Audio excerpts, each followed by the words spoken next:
नमस्कार, स्वागत है आपका तहलका इंडिया न्यूज में। आपके साथ मैं हूं दिग्विजय सिंह चौहान। उत्तराखंड आज देख रहे हैं आप। उत्तराखंड आज में खबरों का सिलसिला शुरू करते हैं। सबसे पहले बात करेंगे उत्तराखंड में बीजेपी के नेताओं की पूरी हुई मुराद के बारे में। पिछले 23 महीनों से बीजेपी की कई नेताओं की मुराद थी जो कि पूरी होती हुई नजर आई और त्रिवेंद्र सरकार ने दायित्वों का बंटवारा कर दिया है। बंपर रूप से दायित्व बांटे गए हैं। आपको हम बता दें कि मुख्यमंत्री त्रिवेंद्र सिंह रावत के अनुमोदन के बाद शासन ने कैबिनेट और राज्य मंत्री पद के समक्ष दायित्वों की दूसरी सूची जारी कर दी। 2 नेताओं को कैबिनेट स्तर का दायित्व दिया गया है तो वहीं 17 को राज्य मंत्री स्तर का दायित्व दिया गया है। महत्वपूर्ण बात यह भी है कि प्रसिद्ध उद्योगपति मुकेश अंबानी के पुत्र अनंत अंबानी को भी सरकार ने बद्रीनाथ केदारनाथ मंदिर समिति में बतौर सदस्य शामिल किया है। मंत्री पद के दर्जे से इतर भी बीजेपी नेताओं को समिति, आयोग और नियमों के सदस्यों में भी जगह दी गई है। मार्च 2017 में बीजेपी के सत्ता में आने के बाद से ही पार्टी नेताओं में सत्ता के लिए जो हिस्सेदारी थी उसके मंसूबे बांधे हुए थे। हालांकि कुछ महीने पहले मुख्यमंत्री त्रिवेंद्र सिंह रावत ने 14 पार्टी नेताओं को दायित्व से नवाजा, लेकिन तय माना जा रहा था कि लोकसभा चुनाव को लेकर पार्टी नेताओं को साधने के लिए दायित्वों की दूसरी सूची भी जारी की जाएगी। और लंबी मशक्कत के बाद त्रिवेंद्र सिंह रावत ने अपना अनुमोदन इस सूची को दे दिया और ये नाम जारी कर दिए, जिनमें हम आपको बता दें कि बलराज पासी को कैबिनेट स्तर का दर्जा दिया गया। इससे अलावा 17 लोगों को राज्य मंत्री का दर्जा दिया गया है। इनमें आचार्य शिव प्रसाद ममगाई भी शामिल हैं, जिन्हें बद्री केदार समिति का उपाध्यक्ष बनाया गया। तो वहीं मुकेश अंबानी के बेटे अनंत अंबानी को बद्री केदार समिति में सदस्य के तौर पर दर्जा दिया गया है। और वहीं अंतर्राष्ट्रीय महिला दिवस के मौके पर एसपी सिटी देहरादून श्वेता चौबे से बातचीत की है हमारे स्टेट हेड उत्तराखंड वकील अहमद ने। सुनिए। आज समाज के अंदर सबसे ज़रूरी चीज़ होती है इंसान की एक सोच बदलना। सोच कैसे बदले, ये सबसे बड़ा सवाल है। हिंदुस्तान की अगर हम बात करें तो हिंदुस्तान को आम तौर से पुरुष प्रधान देश कहा जाता है। हालांकि संविधान ने राइट टू इक्वलिटी एक ऐसा अधिकार दिया है कि वो बना तो दिया, लेकिन लोगों के जहनों के अंदर वो कितना असर है उसका, ये सबसे बड़ा सवाल है। महिलाओं को अगर देखा जाए कई रूप होते हैं, क्योंकि सबसे पहले महिला ही आती है, बाद में पुरुष आता है। आज महिलाओं को लेकर एक माशरे के अंदर, हमारे साथ समाज के अंदर क्या कुछ सोच है, इसकी एक जीती जाती मिसाल मेरे साथ मौजूद है श्वेता चौबे जी। श्वेता जी, महिला दिवस भी मनाया जाता है और बड़े जोश खरोश से मनाया जाता है, लेकिन कहीं जो एक पुरुषों की सोच है उस सोच को आपने एक बदलते हुए एक मिसाल कायम की है। आप इस पद पर आ पहुंची हैं, क्या क्या दिक्कतों का सामना करना पड़ा? जी, मैं ये बताऊंगी कि मैं ये तो नहीं कहूँगी कि दिक्कतें मुझे इस पोस्ट पे आने के लिए दिक्कतें हुई। हाँ, डेफिनेटली एक स्ट्रगल का फेस, जब एग्जामिनेशन की प्रेपरेशन थी तो वो एक स्ट्रगल का फेस, मेरे ख्याल से बीट मेल और फीमेल, वो सभी को वो स्ट्रगल का फेस उसके थ्रू जाना पड़ता है। और जब मैं इन सर्विसेज में आई, मेरे ऑफिसर्स जो यहाँ पे इस काडर में थे, मुझे नहीं लगा कभी उन्होंने इस काडर में इस चीज़ की रही कि ये मेल ऑफिसर है या फीमेल ऑफिसर है, ये परफॉर्म नहीं कर पाएंगी, ऐसी एक सोच कहीं पे भी दिखाई नहीं दी। इक्वली मेरे ख्याल से हर डिस्ट्रिक्ट्स में जो है एक महिला अधिकारियों की तैनाती अगर देखी जाए उस रूप में, तो एक काफ़ी अच्छा परसेंटेज है जो महिला अधिकारी अच्छे पदों पर तैनात है। तो ये कहीं ना कहीं उनकी काबिलियत और अधिकारियों की सोच है जिसकी वजह से हम इन पदों पर तैनात हैं। अच्छा, आज अगर हम पूरे समाज की बात करें तो समाज में क्या आप मानती है कि एक जो मानसिकता है, एक सोच है, उसके अंदर कुछ बदलाव आया है, या फिर हक को छीनने से मिलता है या मेहनत से मिलता है? ये मैं कहूँगी ये मेहनत तो है ही, कहीं ना कहीं हमें परफॉर्म करना पड़ता है किसी भी पद पे हो, भले ही वो, मैं फिर वही बात बोलूँगी कि वो मेल हो या फीमेल हो, इसमें कोई बात नहीं आती। जो भी अधिकारी है उसको अपनी तरफ से जिस पद पे वो है उसमें उसको जस्टिफाई करने के लिए उसको मेहनत तो करनी ही पड़ती है। ऐसे पुरुषों के लिए कुछ संदेश देंगी जो ये भी मानते हैं कि अगर शिक्षा चाहिए तो सरस्वती के पास जाना, लक्ष्मी चाहिए तो लक्ष्मी के पास जाना, अगर जोश चाहिए तो दुर्गा के पास जाना, लेकिन उनकी मानसिकता ज़रूर है, उस पर इम्प्लीमेंट नहीं कर पाते। ऐसे लोगों, पुरुषों के लिए कुछ संदेश है? ये तो इस तरह का जो है मैं ये नहीं कहना चाहूँगी। पुरुषों में भी आजकल मैं यही बताऊँगी कि उनकी भी मानसिकता में, उन्होंने भी महिलाओं को परफॉर्म करते हुए हर उसमें देख लिया है फील्ड में, तो उनकी भी सोच में बहुत बदलाव आया है।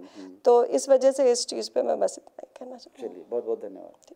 चलिए, एक बात तो साफ़ है कि किसी भी मज़हब के अंदर ले लीजिएगा या माशरे के अंदर आप ले लीजिएगा, सबसे पहले माँ और बाप ही आता है। यानी कि पहले माँ आती है, बाद में बाप आता है। रूप अलग अलग होते हैं, कहीं पत्नी है, कहीं बीवी है, कहीं बेटी है, तो कहीं किसी और रिश्ते में है। लेकिन इस वक्त सबसे बड़ी बात जो श्वेता जी ने बोली है कि अपने अंदर एक कॉन्फिडेंस होना चाहिए। तो महिलाओं को अगर हर धर्म ने पूरे अधिकार भी दिए हैं, यहाँ तक कि संविधान ने भी हमें अधिकार दिए हैं, तो अपने आप को उज्जवल भविष्य के लिए आगे बढ़ाएं, न कि एक संकुचित सोच में रहें।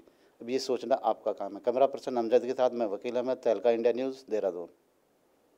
चलिए बागेश्वर से खबर है जहां पर सीएम त्रिवेंद्र सिंह रावत पहुंचे और सीएम त्रिवेंद्र सिंह रावत ने यहां पर कई करोड़ों की योजनाओं की यहां पर सौगात दी है। आपको हम बता दें कि सीएम त्रिवेंद्र सिंह रावत बागेश्वर पहुंचे और कपकोट के केदारेश्वर खेल मैदान में सीएम त्रिवेंद्र सिंह रावत ने 253 करोड़ 29 लाख की लागत वाली योजनाओं का शिलान्यास और लोकार्पण किया, जिसमें 27 योजनाओं का शिलान्यास किया गया। शिलान्यास जिन योजनाओं की लागत 18 करोड़ है उनका शिलान्यास किया गया है। वहीं कपकोट और बागेश्वर ब्लॉक प्रमुख साथ ही कपकोट के बीजेपी कार्यकर्ताओं ने फूल माला के साथ उनका स्वागत किया। मुख्यमंत्री ने अपना स्वागत अभिनंदन स्वीकार कर महिला दिवस की भी बधाई यहां पर दी है। इस महत्वपूर्ण योजना का बागेश्वर जनपद से शुभारंभ किया गया है। सप्ताह में 2 दिन बच्चों को आंगनबाड़ी केंद्रों में दूध दिया जाएगा। इसके अलावा मुख्यमंत्री ने गौरी कन्याधन योजना को अपग्रेड कर बच्चे के जन्म के समय 11,000 रुपये बालिग होने पर 51,000 रुपये धनराशि की घोषणा भी की है। खबर देहरादून से है जहां पर परेड ग्राउंड में मुख्यमंत्री त्रिवेंद्र सिंह रावत ने सीएम आंचल अमृत योजना का शुभारंभ कर दिया है। आपको हम बता दें कि मुख्यमंत्री ने आंचल अमृत योजना का शुभारंभ किया है और इस योजना से 20,000 आंगनबाड़ी केंद्रों के करीब 2.5 लाख बच्चों को निःशुल्क दूध मिलेगा। इसके साथ ही योजना का शुभारंभ सीएम त्रिवेंद्र सिंह रावत के द्वारा किया गया। मुख्यमंत्री का कहना है कि सप्ताह में 2 दिन बच्चों को 2.5 लाख बच्चों को 100 ml दूध दिया जाएगा, जिससे बच्चों के दिमाग का विकास हो सके। बच्चों को दूध पिला रही है हमारी सरकार फ्री ऑफ कॉस्ट। 3 लाख लोगों को और 5 लाख रुपए जो स्वयं सहायता हमारे समूह हैं जो रजिस्टर्ड हैं, अच्छा काम कर रहे हैं, उनको फ्री में 0% पर लोन दे रही है। कई चेक आज बांटे हैं। 5 लाख रुपए प्रति परिवार प्रति वर्ष हम लोग अटल आयुष्मान योजना के अंतर्गत स्वास्थ्य के लिए लोगों को दे रहे हैं। इस तरह से एक के बाद एक योजनाएं हमारी सरकार ने चलाई हैं बच्चों के लिए। और जो आंगनबाड़ी केंद्रों पर जो बच्चे पढ़ रहे हैं, लगभग 2.5 लाख के करीब या 2.5 लाख प्लस हम कह सकते हैं, आज आंगनबाड़ी केंद्रों पर पढ़ रहे हैं। और वो सामान्यतः आर्थिक रूप से कमज़ोर घरों के बच्चे होते हैं और उनको पुष्टाहार की ज़रूरत होती है। जहां हम उन्हें ऊर्जा पुष्टाहार दे रहे हैं, जो कि देश का सर्वोत्तम पुष्टाहार है, हमारी सरकार ने निर्णय लिया कि हम उन बच्चों को सप्ताह में 2 दिन दूध भी उनको हम उनके खाने के साथ देंगे, उनके डाइट में देंगे। तो मैं समझता हूं कि उससे हमारे बच्चे स्वस्थ होंगे। और वहीं उत्तराखंड में लॉन्च हुई आंचल अमृत योजना के बाद क्या कुछ कहना था महिला एवं बाल विकास मंत्री रेखा आर्या का, उनसे बातचीत की हमारे संवाददाता विशाल गर्ग ने। राज्य मंत्री रेखा आर्या जी हमारे साथ है। मैडम, आज मुख्यमंत्री दुग्ध अमृत योजना का शुभारंभ किया गया है, क्या कुछ करेंगे? देखिए, आज जो है बड़ा महत्वपूर्ण दिवस था और आज के दिवस में मुख्यमंत्री आंचल अमृत योजना का जो है वो प्रारंभ करने का जो है आज कार्यक्रम था।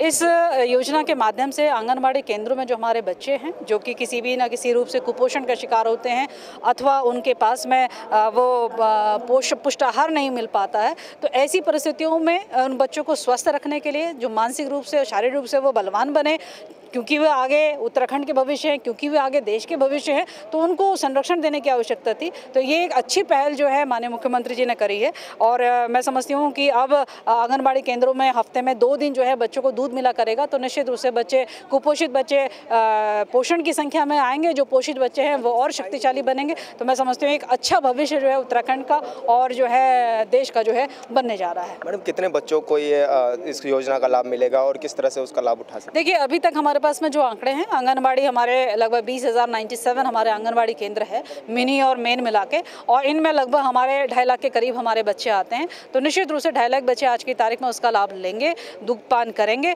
और यदि बच्चों की संख्या बढ़ती है तो निश्चित रूप से फिर इसकी दिन भी बढ़ाएंगे और इसकी सप्लाई भी हम बढ़ाएंगे। धन्यवाद। ओके, नमस्कार। तो रेखा आर्या जी का साफ तौर से कहना है कि 2.5 लाख बच्चों को इसका सीधा लाभ मिलेगा। कैमरा पर्सन अमजद के साथ विशाल गर्ग, तहलका इंडिया न्यूज़, देहरादून। खबर अब खटीमा से है, जहां पर लोकसभा चुनाव को संपन्न करवाने के लिए प्रशासन ने कमर कस दी है और इसी के तहत यहां पर जगह जगह पर निरीक्षण प्रशासनिक टीम के द्वारा किया गया। साथ ही किसी भी प्रकार का कोई व्यवधान न हो और किसी भी प्रकार से कोई अव्यवस्था न हो, इसके लिए भी ठोस तैयारियां की जा रही हैं। नेपाल सीमा से सटे जनकैया थाना क्षेत्र के पोलिंग बूथों का पुलिस ने भौतिक निरीक्षण किया। उधम सिंह नगर जनपद के नेपाल बॉर्डर से सटे जनकैया थाना पुलिस आगामी लोकसभा चुनाव की तैयारियों को लेकर जुट चुकी है। थाना प्रभारी जसविंदर सिंह ने अपनी टीम के साथ थाना क्षेत्रों में पड़ने वाले पोलिंग बूथ का स्थलीय निरीक्षण किया।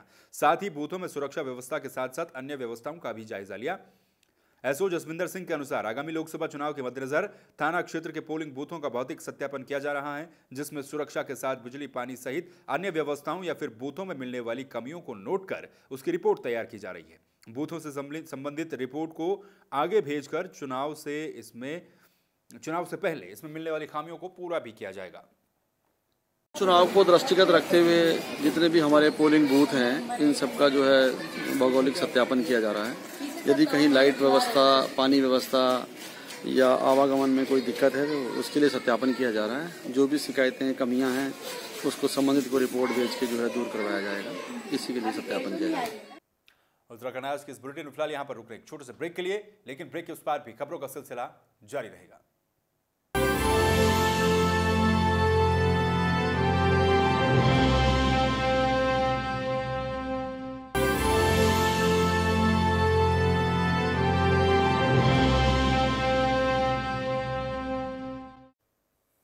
ब्रेक के बाद एक बार फिर से आपका स्वागत है उत्तराखंड आज में। एक बार फिर से खबरों का सिलसिला शुरू करते हैं।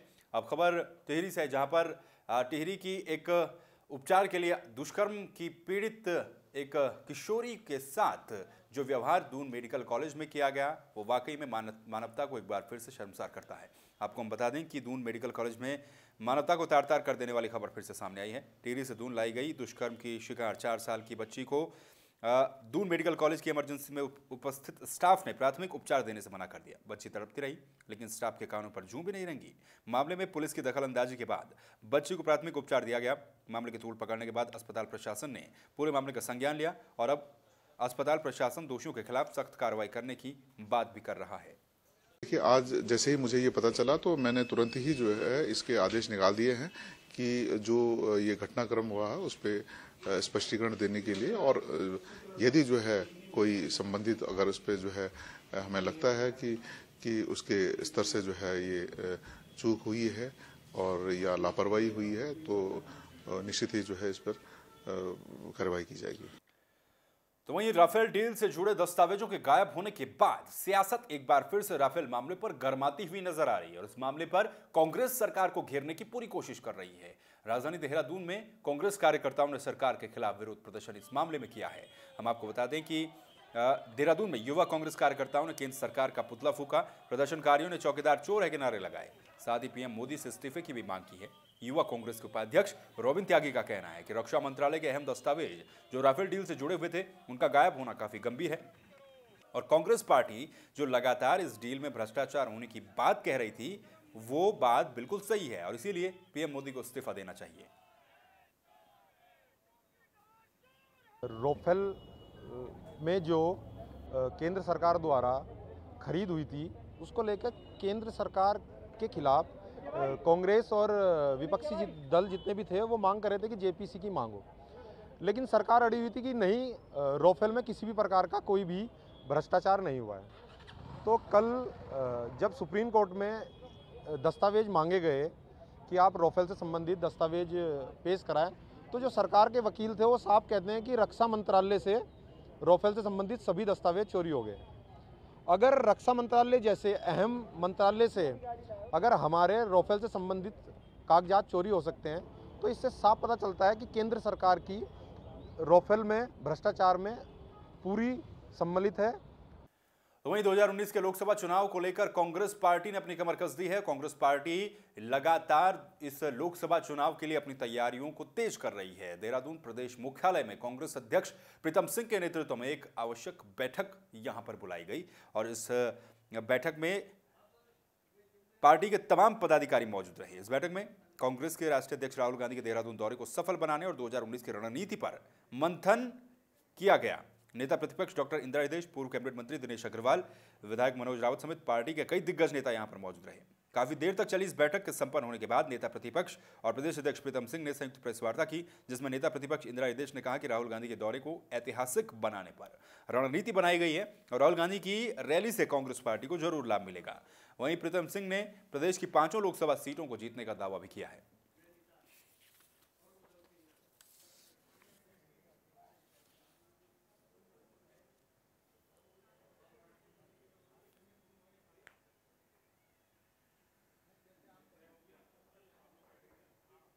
राहुल गांधी जी ने जो पार्लियामेंट चुनाव को लेकर अपने कार्यक्रम दिए, हमें खुशी है। सबसे पहला दौरा उन्होंने उत्तराखंड रखा, उत्तराखंड में 16 मार्च को, क्योंकि इन तमाम तरह के वातावरण के बीच में इस समय उनका आना महत्वपूर्ण भी है, इसलिए इस कार्यक्रम को ऐतिहासिक बनाया जाए। इस संदर्भ लेके 3 दिन से लगातार बैठकें हो रही हैं।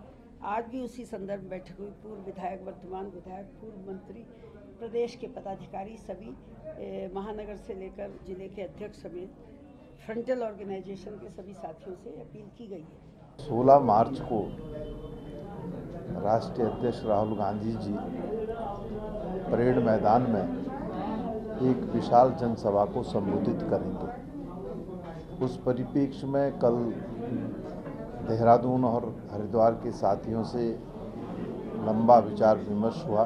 2019 का चुनाव हमारे सामने है और कांग्रेस कटिबद्ध है इस बात के लिए कि हम उत्तराखंड राज्य के अंदर भारतीय जनता पार्टी को परास्त करने का काम करेंगे।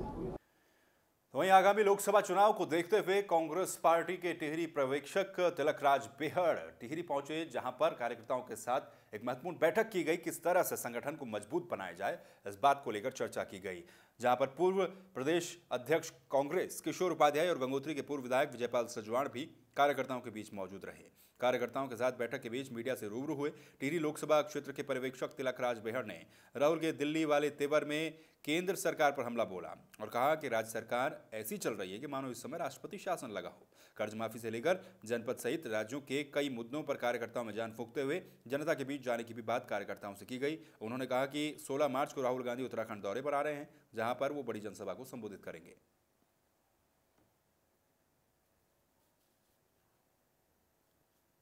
जो राजनीति में हैं, अब तो वो लोग प्रधानमंत्री, मुख्यमंत्री, सांसद बनना चाहते हैं, जिन्होंने अपनी 13वीं भी कर दी और अपना श्राद्ध क्रियाक्रम सब कर दिए हैं। तो हम तो राजनीतिक लोग हैं। राजनीति में अगर हम आते हैं तो एक तो पहले से ही जनसेवा और उसके अलावा चुनाव लड़ने के लिए आते हैं, तो वो कोई बुरी बात नहीं है। अगर पार्टी आदेश करेगी, राहुल गांधी जी आदेश करेंगे, जिसके लिए भी करेंगे, किशोर उपाध्याय के लिए करेंगे तो किशोर उपाध्याय चुनाव लड़ेगा। मैंने यहाँ आकर के कहा है, हमेशा टिहरी उत्तरकाशी के साथ जाती हुई है। वहीं गदरपुर में पीडब्ल्यूडी के द्वारा गुणवत्ता विहीन सड़क कार्य करवाए जाने को लेकर ग्रामीणों ने नाराजगी जताई है और ग्रामीणों ने पीडब्ल्यूडी विभाग के खिलाफ जोरदार प्रदर्शन भी किया है। आपको हम बता दें कि आनंद खेड़ा के ग्रामीणों ने पीडब्ल्यूडी विभाग के खिलाफ जमकर नारेबाजी करते हुए निर्माण कार्य को रोकने की मांग की। इस दौरान ग्रामीणों का कहना था कि विधायक राजकुमार ठुकराल ने गांव में आकर ग्रामीणों से कहा था कि मकरंदपुर से दिनेशपुर को जाने वाली सड़क का नया निर्माण किया जाना प्रस्तावित हुआ है, लेकिन उक्त मार्ग पर जो निर्माण कार्य किया जा रहा है वो घटिया तरीके से किया जा रहा है। इसमें डामरीकरण के नाम पर घटिया तरीके से सामग्री को इस्तेमाल किया जा रहा है। इस दौरान पीडब्ल्यूडी के सहायक अभियंता विनोद कुमार और अन्य पदाधिकारियों से ग्रामीणों का विवाद हुआ। इस दौरान ग्रामीणों के द्वारा विधायक राजकुमार ठुकराल से वार्ता के उपरांत सड़क में पुनर्निर्माण कार्य करवाए जाने की बात कही गई। वहीं दूसरी ओर सहायक अभियंता विनोद कुमार ने कहा है कि पूरा निर्माण कार्य उनकी टीम की देखरेख में करवाया जा रहा है और इसमें कोई कमी नहीं है। ये लोग रास्ता जो बनाने के लिए इसी के लिए प्रदर्शन कर रहे हैं। हम रास्ता ये मशीन से बनना चाहिए, बिल्कुल घटिया माल लगा रहे हैं, रास्ता बिल्कुल बेकार बना रहे हैं और इस तरह के हम प्रदर्शन कर रहे हैं सारे गाँव वासी। हल्की लोग आ रखे हैं काफ़ी यहाँ पे, तो हम लोग इसी का विरोध कर रहे हैं। ये रास्ता मशीन से बनना चाहिए, इसी का यही हमारी मांग है, ये हमारी मांग पूरी होनी चाहिए। सड़क की गुणवत्ता को लेकर जो यहाँ के नागरिक वो विरोध नहीं कर रहे हैं। उनका डिमांड है कि रोड हॉट मिक्स के बने, ये रिन्यूअल सड़क है जो कि पीसी से सैंक्शन है, जो कि पीसी द्वारा ही 2 सेंटीमीटर मोटाई में ही ये सड़क स्वीकृत है। 2.2 किलोमीटर कल से काम शुरू हो रहा है, मौके पे देखा जाएगा, उसको कोई ऐसी दिक्कत नहीं है। वो जो प्रॉपर जो मानक है उसी का अकॉर्डिंग काम किया जाएगा। पीसी का जो मानक है वो 2 सेंटीमीटर का ही मानक है। खबर हल्द्वानी से है, जहां पर पुलवामा में शहीद हुए सैनिकों के लिए श्रद्धांजलि दी गई और अपने ही तरीके से यहां पर लोग श्रद्धांजलि दे रहे हैं। देश भर में कहीं पर मौन बनाकर तो कहीं पर जुलूस निकालकर इन शहीदों को श्रद्धांजलि दी गई। तो वहीं हल्द्वानी में एक और तस्वीर सामने आई है। यहां पर हल्द्वानी के वन अनुसंधान केंद्र में इन शहीदों की याद में पुष्प वाटिका बनकर तैयार की गई है। वाटिका में 42 सैनिकों की याद में 42 पौधे लगाए गए। वहीं वन अनुसंधान केंद्र के प्रभारी रेंजर मदन सिंह बिष्ट ने महाशिवरात्रि के दिन ये पहल की। इस वाटिका को शहीद वाटिका के नाम से जाना जा रहा है। आतंकी हमले में शहीद हुए इन जवानों की शहादत में ये वाटिका बनाई गई है। देश के लिए किसी ने कैंडल मार्च निकाला तो किसी ने मौन रखकर श्रद्धांजलि दी। तो वहीं वन अनुसंधान केंद्र ने 42 पौधों की वाटिका लगाई, जिसमें कि बेल, रुद्राक्ष, आम, पीपल जैसे कई पेड़ शामिल हैं। शहीद वाटिका बनाने के पीछे जो हमारा कॉन्सेप्ट है वो ये है कि अभी पुलवामा में जो 40 लोग और 2 मेजर शहीद हुए थे, 42 लोगों की याद में हमने एक यहाँ पे शहीद वाटिका के रूप में विकसित किया है। 42 प्रजातियों के पौधे यहाँ पर रोपित किए गए हैं और सारे पौधे जैव विविधता महत्व के हैं। लंगूर बंदरों का भोजन है, चिड़ियों का भोजन है। जैसे जैसे पौधे फल फूलते रहेंगे वैसे वैसे उन शहीदों की याद यहाँ पर तरोताजा रहेगी। सच्ची श्रद्धांजलि भी होगी। ये शहीदों की सच्ची श्रद्धांजलि रहेगी और हमारा प्रयास रहेगा कि हम हर शहीद का नाम हर वृक्ष के नीचे आइडेंटिफाई करें। उत्तराखंड आज के इस बुलेटिन में फिलहाल के लिए बस इतना ही, लेकिन बाकी खबरों के लिए आप लगातार बने रहिए और देखते रहिए तहलका इंडिया न्यूज। नमस्कार।